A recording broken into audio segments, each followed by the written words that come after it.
Hello, good afternoon. Thank you for tuning in to another episode of ProsTalk. Today, I'm very, very excited because our guest is actually somebody who actually helped us with our home improvement requirements. And uh, for those who are just tuning in, I just want to make sure that you're aware that ProsTalk is a public service or a social corporate responsibility of Bilby, where we interview professionals and they give you advice for free. So that's what ProsTalk is about. And if there's anything you need from a construction standpoint, Bilby is the site to go to.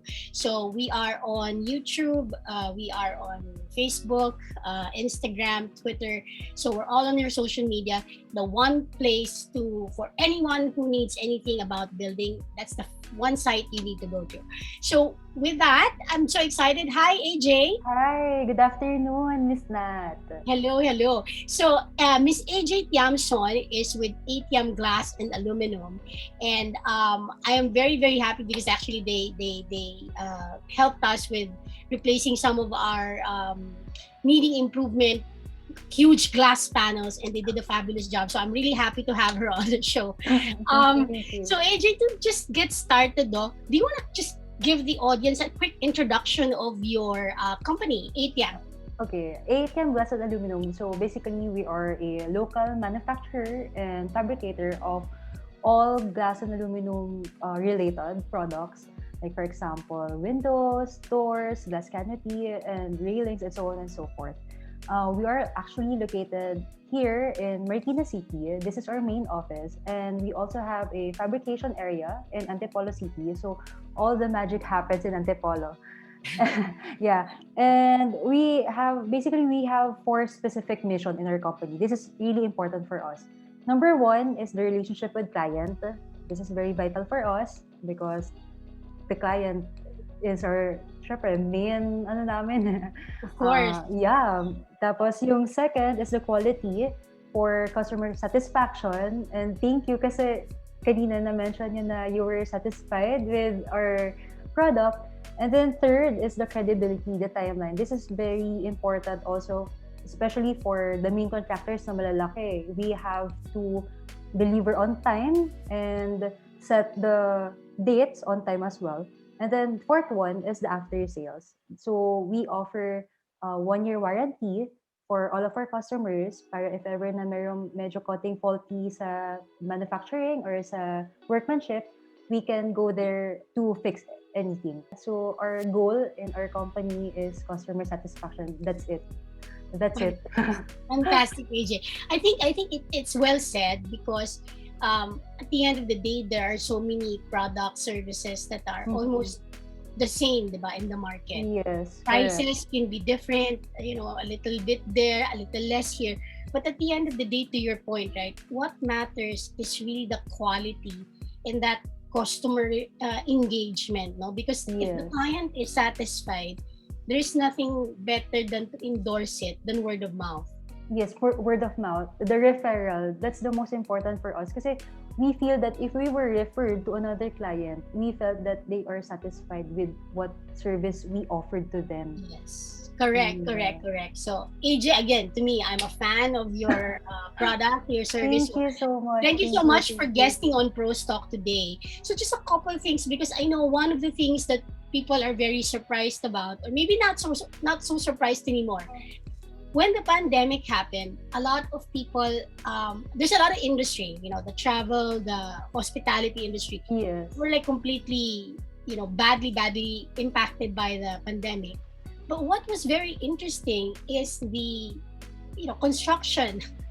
It's still ongoing during the Yes, it pandemic. actually grew for most of Buildy when we conduct this pro stock. We're surprised that some are actually has seen a exponential growth in inquiries and in actual servicing during the pandemic. So having said that, no, from because your company is glass and aluminum, Mhm. but can you let us, just share with us that what are the different products that you have and ano yung mga fast moving products that you've seen so far for your company? Fast moving products, our bread and butter is windows and doors. We also offer railings, canopy. Actually, ngayong pandemic, nagulat ako kasi mas marami yung customers na nagpagawa ng house.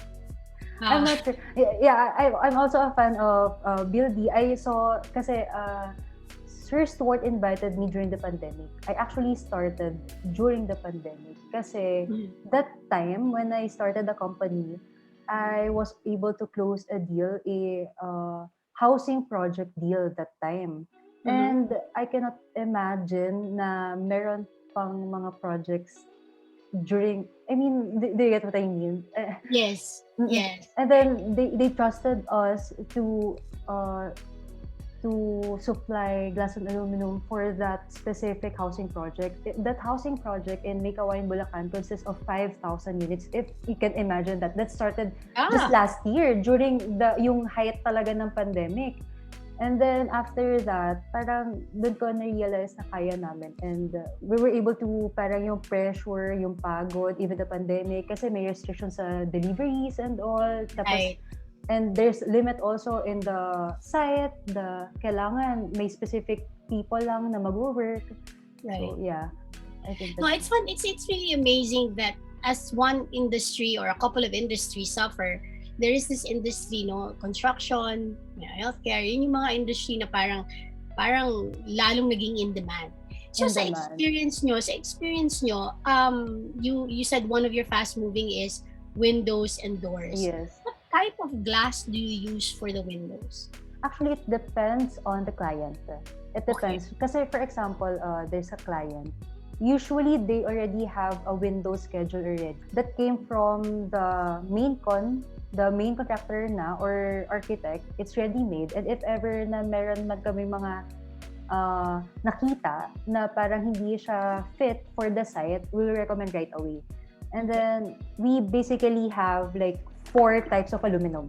Okay, so for the aluminum first na lang para ano. Okay, sure. So for the aluminum, we have the first series we offer is 798 series. The second one is the 900 series. The third one is Centaur and Atlas. It's kind of similar kasi. And then the fourth one, we actually customize. So usually for windows and doors, it depends. For example, it's residential. For residential type, we usually offer 798 and 900 series because it's only 1 mm thick. It Mm, depends on the thickness. Like for example, in your house, we use there the 900 series. The difference between 798 and 900, 798 consists of 6 to 7 types of extrusion. So it's kind of cheaper compared to 900 series. The 900 series has 8 to 9 extrusions of aluminum. Kaya medyo mas makapal siya, mas bulky siya. okay. So, yeah. So, yun yung parang more on the high-end type. It's our medyo high-end type, the 900 series. And then for others kasi, like for example, uh, medyo mataas na building na like high-rise or middle-rise, we sometimes offer the Centaur and Atlas series kasi it's 4 mm thick. The aluminum is 4 mm thick. And for the glass naman, usually it depends on the client as well. For the windows, we offer like 6 mm thickness or 8 mm thick depending on the client. And there's different colors. There's clear, there's tinted, there's reflective, and sometimes if the client opted for a one-sided, we put sticker kasi it cannot be put under the machine if one way lang eh. Yeah, basically that's it. Right. No, again, it's great, AJ, because for those who are watching, right, and you're interested to, let's say, um, add a window, right? Yeah. Because right now, a lot of people prefer to have natural light coming in. Yeah. So feel free to contact AJ and A-Tiam Glass because they can actually give you options based on either your budget, Yeah, your correct. preference, yeah, your preference. And kasi to AJ's point, no, it really depends on kung ano yung gusto ng client at the Yeah, end of the day, right? correct. So yung iba parang, basta gusto ko lang ng light coming in, pwedeng manipis, right? And then there are those na, hindi, gusto ko maganda yung itsura. So it really varies. So for those who are interested, please contact them so that you can explain what you're looking for and they can give you suggestions on what you can use. Right? Yes, correct. Okay. So another question that I believe a lot of the people who are watching would ask is, what are the safety features of your product? For the safety features, kasi we usually offer it tempered glass na kagad. Kasi Okay. tempered glass, like for example, in your house, it's tempered glass already because of sa kids and sa yung hazard para hindi siya masyado mag-crack. Kasi tempered glass, the process of tempered glass is from annealed glass. The annealed is a normal glass. And then we put it in the machine with 600 degrees Celsius na temperature para after that, the tempered glass is 4 times stronger than the annealed glass already. So, glass is better with wind resistance and it can survive heat because it came from a 600 degrees Celsius machine nga. And tempered glass usually, if it kind of breaks, kasi may times talaga hindi din maiwasan na mag-break ng konti yung glass if and only if may natamaan. Okay, right. It won't break into pieces. It won't shatter into pieces. It would only be like still one full glass, pero may konting crack lang, like small cubes. Like for example, in your phone, there's tempered glass, right? But Yes. it won't shatter into really like into full na magfo-fall siya into pieces. No, it's Yes. still just one full panel pa rin siya. So Right. I think for the safetyness of the glass, very safety naman. Right. So I think again, for those who are watching, that's very important po, no? To AJ's point, when you're talking about the phone, if it cracks, the worst case na mangyari is splinter, di ba? If hindi tempered yung glass. But most cell phones have tempered glass. Now, imagine niyo po yan sa wide panel glass or window. Pag may aksidente po, na again, hindi naman po natin hinahanap yan, but an accident is an accident. Ang risk niyo po pag hindi tempered yung glass is, pwede kayong matamaan ng shards. Yeah, correct. Right? It can be life-threatening. So, it's good to know, AJ, that yours is tempered glass already because in any environment, kahit na very careful ka, delikado talaga yung hindi tempered glass. Yes, correct. Kasi it shatters and the shards in itself can be parang knife na binuto sa inyo. So, yung po yung concept ng tempered glass. Thank you for that, AJ. Yes. Another question here from those who are watching is, ano raw po ang advantages ng paggamit ng glass o ng aluminum? Okay, so number one advantage, of course, it's aesthetically pleasing. Of course, pag may nakita ka, especially in BGC, Makati, or residential house na medyo full house, medyo luxurious siya tignan. But, yun nga, aesthetically pleasing siya and at the same time, modern. And glasses are also environmentally friendly because it doesn't give off like yung toxic glass compared to others who uses still PVC. And then, of course, glasses has natural lighting. Yun nga, just what you have said earlier. Parang yung natural lighting comes inside your house or inside the building. So, that's the advantage. Okay, all right. And again, you're right. At the end of the day, it really depends on ano yung preference. Yeah. And then siguro yung budget, yung next consideration, definitely. Budget, medyo, when you consider a full house glass or full house building, syempre medyo sa budget, medyo pricey in terms of, compared to a normal establishment, the structural is concrete or yan. Right. But to your point, it's aesthetically pleasing. So yeah, aesthetically pleasing. On the preference of the client. Yes, all right. Yes. Another question that came in here, it says, can you walk through what the client should expect pag nag-avail sila ng products and services of A-Tiam Glass? Okay. So usually, if my client, usually we go to the client. Or minsan we go to the site itself para to set the schedule para medyo convenient din for the client. And then after that, if meron ng shop going, because usually there's the client has preference already for the windows before we meet. May times kasi meron pinapakita sila Pinterest or mga TikTok, yung mga modern na windows na gusto nila ipagawa, so we can customize that as well. And then, if ever na medyo alanganan sa site, if hindi siya medyo tugma dun sa construction, we offer kagad alternative for the client. And then after that, after the meeting, we usually base the quotation. If possible, we ask for the budget. And then parang medyo inaayos namin yung budget and the specification. As long as the design and the specifications are still nandun, Right. yeah.